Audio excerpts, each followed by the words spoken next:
پاکستان تحریک انصاف کے سینئر رہنما شوکت یوسفزئی نے دعویٰ کیا کہ پیپلز پارٹی اور نون لیگ کے درمیان لڑائی کا انجام جلد حکومت کے خاتمے پر ہونے والا ہے۔ پیپلز پارٹی اور نون لیگ کے درمیان بیان بازی پر رد عمل میں شوکت یوسفزئی نے کہا کہ پیپلز پارٹی میں نون لیگ دونوں ایک دوسرے پر الزامات لگا رہے ہیں، دونوں سچ بول رہے ہیں، دونوں کے اتحاد نے عوام کو مایوس کیا۔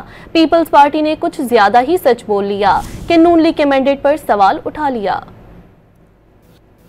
دونوں حکومتیں کچھ نہیں کر رہی، دونوں کی پارٹیاں جو ہے وہ پنجاب میں اور سندھ میں، اور وہ ایک دوسرے کے اوپر تانہ زنی کر رہی ہے۔ ایک بات دونوں درست کر رہی ہیں۔ سب سے بڑا سچ آج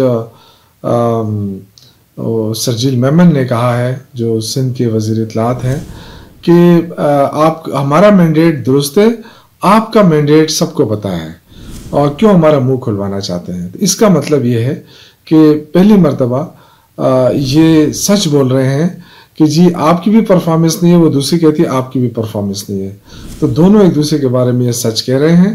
اور جو مینڈیٹ کی بات کی ہے، میرے خیال سے اب کسی سے ڈھکی چھپی بات نہیں رہی ہے کہ یہ جو حکومت ہے پنجاب میں، وفاق میں، یہ فارم 47 کی حکومت ہے۔ جو اختلافات اس وقت پیپلز پارٹی اور نون لیگ کے درمیان شروع ہو گئے ہیں، انشاءاللہ عید سے پہلے یہ حکومت خود ختم ہو جائے گی۔